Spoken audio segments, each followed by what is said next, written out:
Hi hello welcome to the channel. We gonna see what happened in SmackDown. Ronda Rousey kicks off SmackDown.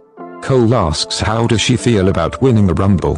Rousey says she doesn't dwell on past accomplishments and is already looking to become the first to tap out Charlotte Flair at WrestleMania. Cole then asks Rousey about Charlotte Flair's attack on Rousey at Elimination Chamber.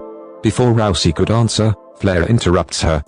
Flair says she's gonna make Rousey scream for mercy and tap out at WrestleMania, and the upside for that is Rousey would get to work on baby number 2.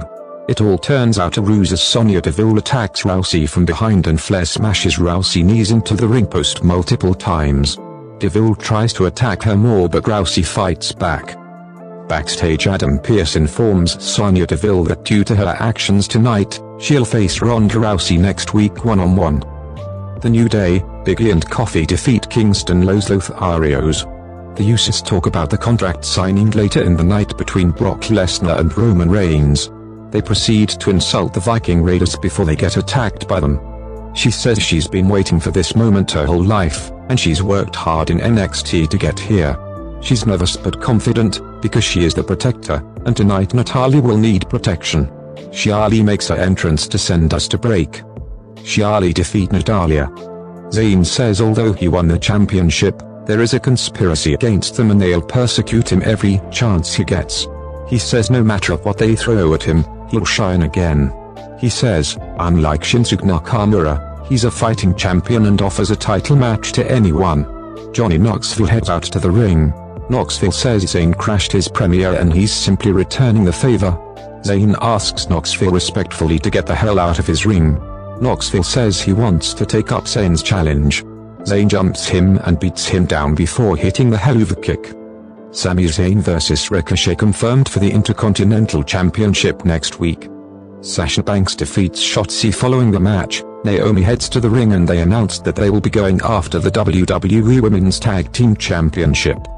Corbin gets on the mic before the bell and asks if Drew really wants to waste a WrestleMania caliber match and be humiliated in Hershey, Pennsylvania in front of these pathetic people.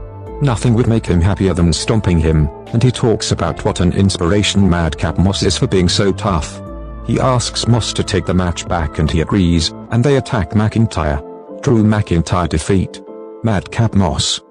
Ronda Rousey is backstage and she says next week Sonya Deville will find out what happens to authority figures when they step out of the line. Roman Reigns is in the ring with the Bloodline and a bunch of the security and asks Hershey to acknowledge him. Paul Heyman takes over to talk up Reigns-Lesnar as the biggest match in WrestleMania history, bigger than noted racist Hulk Hogan vs Andre the Giant, bigger than Stone Cold Steve Austin vs The Rock, bigger than Brock Lesnar vs The Undertaker. Brock Lesnar introduces himself before accepting that he's impulsive. He says the only thing that's stopping Brock Lesnar from jumping across the table and kicking Roman Reigns and Paul Heyman is Lesnar himself in the contract. He says he will do it at WrestleMania and get paid for it. He signs the contract and throws it across to Reigns. Heyman says he has had enough of Lesnar's disrespect. He says the WrestleMania main event won't be a title unification match because he will lose it at Madison Square Garden. Heyman says at WrestleMania Reigns will cement his GOAT status when he conquers the Beast may or not walk into WrestleMania as the WWE Champion. Heyman says Brock Lesnar needs protection from the Tribal Chief. Paul again tells Brock he's gonna lose the title in Madison Square Garden and never even make it to WrestleMania, and Roman signs the contract. Reigns says he's gonna smash him at WrestleMania and he ain't even got a chance because this show is his. Ring, cameraman, and crowd. Everybody, up to and including the security in the ring right now. Lesnar goes apeshit on them, throwing them around, tossing chairs and tables at them. Once again he's cleaned house, and SmackDown end.